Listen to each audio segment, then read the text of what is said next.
So, huwag kalimutang Huwag kalimutan mag-subscribe. Maraming salamat po. Hello po, ako po si Tutor Sunny at ngayon ay magsosolve tayo ng colorful stars. Okay, so bago natin simulan to, kailangan i-convert muna to sa standard form niya. Okay, yan. So, yan po ang colorful stars. Ito po yung stars niya. Tapos isa na sa baba. Okay? Isang dilaw, isang puti. Okay? So, kung mapapansin nyo, yung gitna ng stars ay pentagonal shape. Ibig sabihin, meron siyang 5 edges. Okay? Yung edges niya, ito yung extension ng edges niya. So, yan ang magiging edge piece natin. So, meron tayong 5 edges, kaya meron din tayong 5 edge pieces. Tapos, itong angle niya, 5 rin. Yung extension ng angle niya, ito na yung magiging corner. So, meron tayong 5 corners. Okay? So, ganun din sa baba. Okay? Isang center na pentagonal shape. Okay? May 5 sides. Yung extension ng side niya, yan yung edge piece na natin. So, 1, 2, 3, 4, 5. Tapos, meron siyang 5 angle. So, yung angle niya, yung extension, yan yung corner piece natin. So, meron tayong 5 corner pieces. 1, 2, 3, 4, 5. Okay? So, kung ano yung nasa baba, ganun din sa ibabaw. Okay? Magkaiba lang ng kulay. Okay? Tapos, 3 layers din siya. Okay? 1, 2, 3. Okay? Ngayon, yung color scheme niya, hindi po importante yung color scheme niya. Ibig sabihin, kahit na anong kulay po ang magkasunod-sunod. Pwedeng blue dito, tapos blue-green, yellow-green, tapos orange, bago pink. Pwede pong ganon. O kung anong color scheme ang gusto nyong gawin, o kung anong kulay ang gusto nyong combination, yung pagsunod-sunod, wala pong problema. Okay? So, tuturo ko muna kung paano gawin to na walang color scheme. Pagkatapos, gagawin uli natin yung may color scheme naman. Okay? So, guluhin na natin to para masimulan na natin.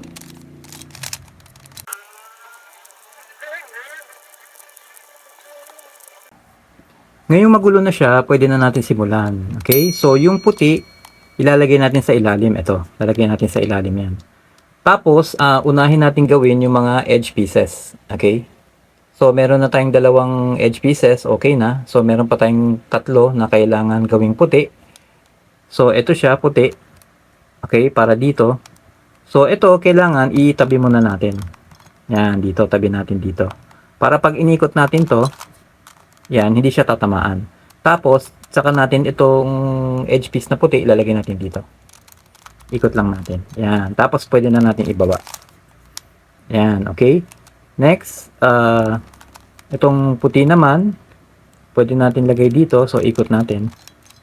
Ito, lalagay natin dito. Okay? So, ikot lang natin, tabi natin, lagay natin dito. Para pag inikot natin to, hindi siya tatamaan.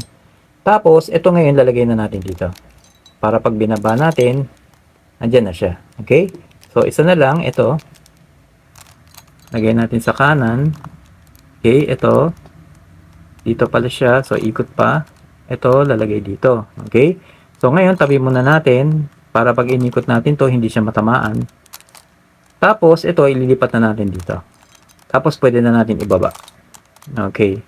So, ito na yung 5 edge pieces niya. Okay? Kasama na yung centerpiece, puti na lahat. Okay? Ngayon, gagawin naman natin yung corner pieces niya. Okay? So, ito, wala tong color scheme. Kahit na anong kulay na magtabi-tabi, walang problema. Okay? So, unahin natin tong puti na may orange. So, kailangan ang partner niya ay yung orange din. Kaya ikot lang natin. Yan. Tapos, ito, kailangan nakalagay sa baba. Dito. Okay? Para magsama-sama sila ng puti nito. Okay? So, para mangyari yon, hawakan nyo lang ng ganito. Okay? Tapos, gawin nyo lang tong algorithm. R2, U, R2, U. R2, U prime, isa, dalawa. Okay, 2 times. Tapos R2. Okay, ito na siya. Kasama ng orange. Next, ito naman puti at saka pink. So, dalhin natin siya sa pink. Yan. Tapos, pares na sila. So, ito ngayon, kailangan na sa baba, sa ilalim, para kasama ng puti. So, para mangyari yun, gawin ulit natin yung algorithm.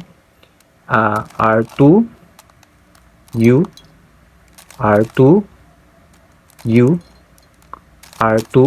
Ngayon, imbis na U prime 2 times yung paatras, pwede rin natin gawin tong isang klase na to.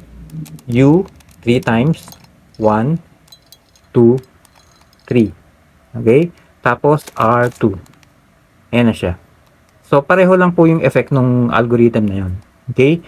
Next, ito naman, puti at saka yellow-green. So, dalhin natin siya sa yellow-green. Ayan, naka-pair na. Tapos, gawin uli natin yung algorithm. So, R2, U, R2, U, R2. Gawin uli natin U prime, 2 times. 1, 2. Tapos, R2. Ayan na siya. Okay? Next, ito naman, puti at saka blue-green. So, dalhin natin siya sa blue-green. Ito siya, blue-green, blue-green. Tapos, ito, lalagay uli natin sa ilalim. So, R2, U, R2, U, R2, U prime, 2 times. Tapos, R2 ulit. Ayan, nandyan na siya. Next, so, isa na lang. Yan, blue, tsaka blue. Ito yung puti. So, lalagay uli natin sa ilalim yan. Gawin uli natin yung algorithm. Gawin naman natin yung U3. So, R2, U, R2, U, R2, U3, 1, 2, 3. Tapos, R2 ulit. R2. Ayan na siya. Okay? So, check natin. Pair na sila. Pair. Okay, tama. Pair, pair. Tapos, puti na lahat dito. Okay? So, ngayon, yung last layer na lang, yung top layer, kailangan magtugma yung mga kulay dito sa gilid. Okay? So, meron tayong dalawang tama. Tapos, itong tatlo, kailangan na ilipat. So, itong blue, dapat nandito siya. Itong yellow-orange, dapat nandito. Or orange, dapat nandito. Then, yellow-green, dapat nandito siya. So, kailangan natin ng 3-cycle move na clockwise. Okay? So, 3-cycle move na clockwise. So, ganito ang hawak. Okay? Tapos, gawin lang natin tong algorithm na to. R2, U, D prime. Tapos, R2, U, R2, U prime. R2, D.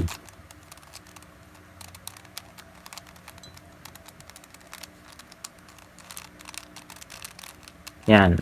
Okay. Tapos, R2 uli. U prime. R2 uli. Tapos, U. Yan. Check natin. Okay na to. Okay na to. Okay. Okay. Okay. Okay. Okay. So, okay na. Ito yung nasa ibabaw. Ito yung nasa ilalim. So, okay na siya. Buo na siya. Susunod natin gagawin yung may color scheme naman. Ang gagawin natin, kung mapapansin nyo, ang kulay niya, blue, orange, blue-green, pink, yellow-green, tapos blue uli, no? Tapos yung yellow nasa ibabaw, yung puti nasa ilalim. So, yung kulay niya dito, pwede nating baguhin, pwede nating ibahin. Pwede nating gawing puro cool color dito, meaning, ito yung blue, tapos blue-green, ito yun. Tapos, yung nakalagay naman dito, yung yellow-green, ito. So, puro cool color siya. Tapos, sa kabila naman, yung blue, katabi niya orange, tapos dito yung red. Warm colors naman, dalawa. Okay? So, ganung color scheme ang gagawin natin. Blue, blue-green, yellow-green, pink, tapos orange. Okay? Tapos blue ulit. Okay? So, yun ang color scheme na gagawin natin. So, para magawa yun, guluhin muna natin ulit.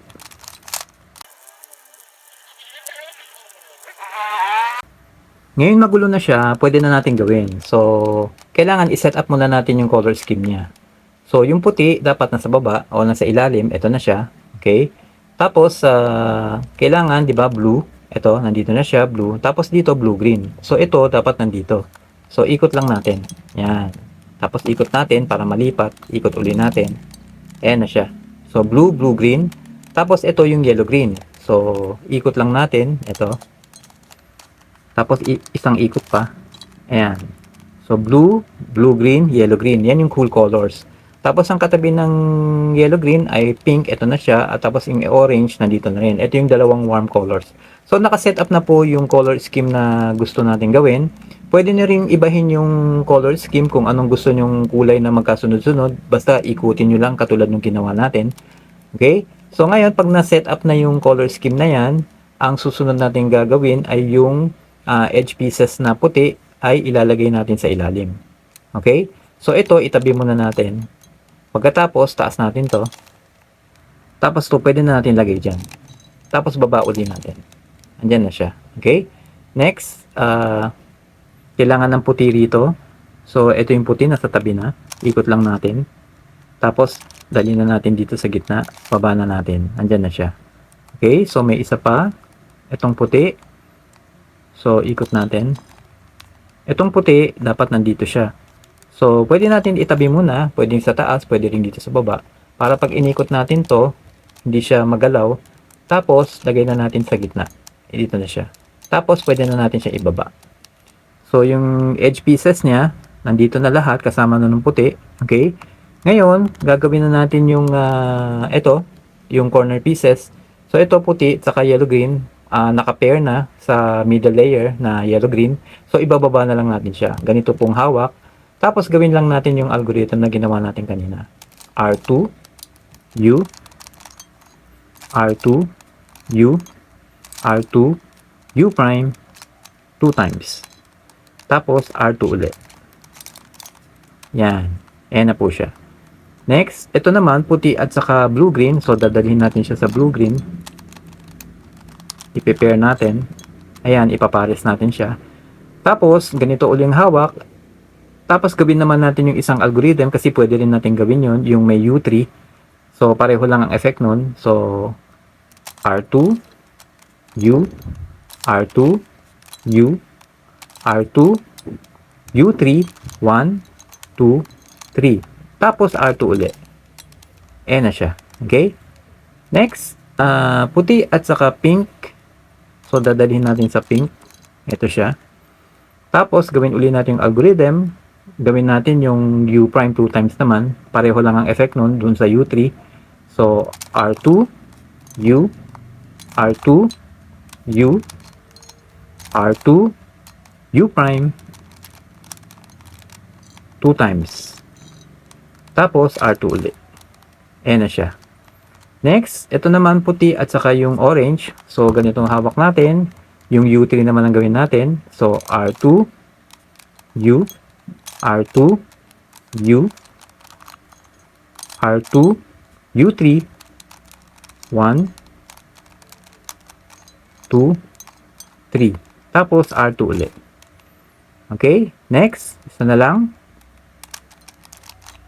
Blue. So, ito na siya. Magkapares na. So, kailangan nasa ilalim siya. Gawin na natin yung algorithm.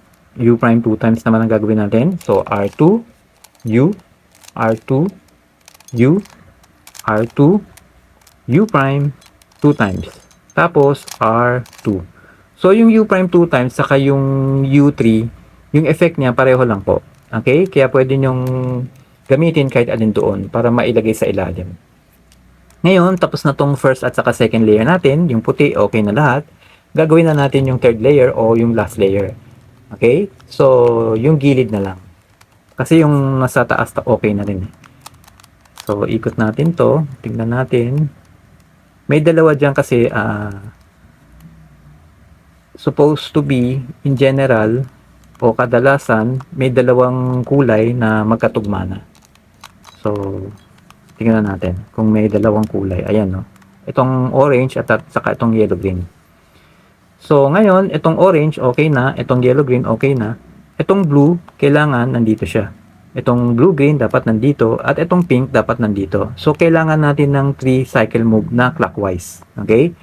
So, 3 cycle move na clockwise. Para magawa yun, sundin lang natin tong algorithm. U prime, R2, U prime, R2, U, R2. Tapos, U, D prime. Tapos, R2, U, R2 uli. Tapos, U prime. Tapos, R2 uli. Tapos, U. Tapos, D. Okay? D pala. D prime yung ginawa natin. So, D pa ganito. Yan. Okay. Ngayon, check natin. So, okay na to. Okay na to. Okay na to. Okay na to. Okay na to. Okay na to. So, okay na siya lahat. Okay? Tapos, yung color scheme, ito yung blue, blue-green, yellow-green, pink, at saka orange. So, nagawa natin yung color scheme. Yung unang ginawa natin, walang color scheme yun, by random yun. Yung pangalawa naman, may color scheme na. Sa color scheme, kailangan i-set up muna natin yung kulay na gusto natin pagkasunod-sunod o isunod-sunod kung ano man kulay ang gusto natin isunod-sunod. Set up muna natin dito sa second layer o middle layer.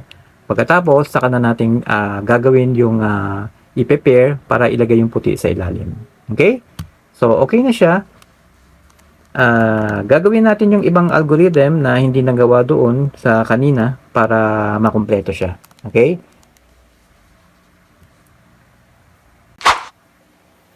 May case naman na itong pink dapat nandito para kasama ng mga pink.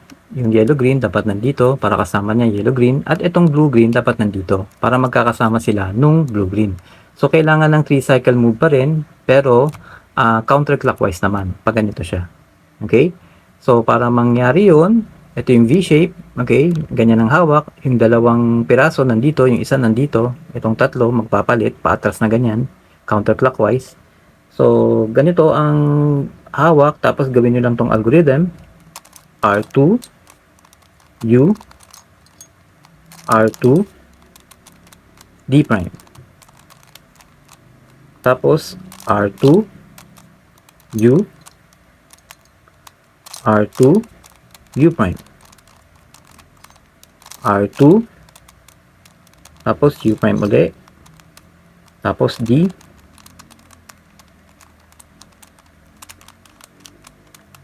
Tapos R2, U prime. Tapos na.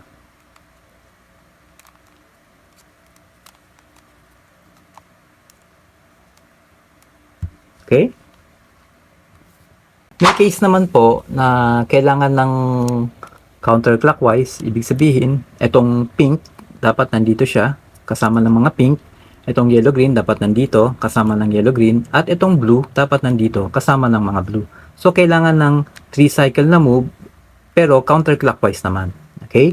So, para magawa yan, so ganito ang hawak natin. Ito yung V-shape. Okay? So, nakaharap sa inyo yan, ganitong hawak. Tapos, gawin lang natin tong algorithm. U prime, R2, U, R2, U prime, R2, U prime, D.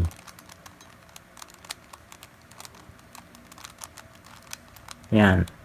Tapos, R2 uli, U prime, R2, U, R2, U, D prime. Yan. Okay na. So, huwag kalimutang Mag-subscribe. Maraming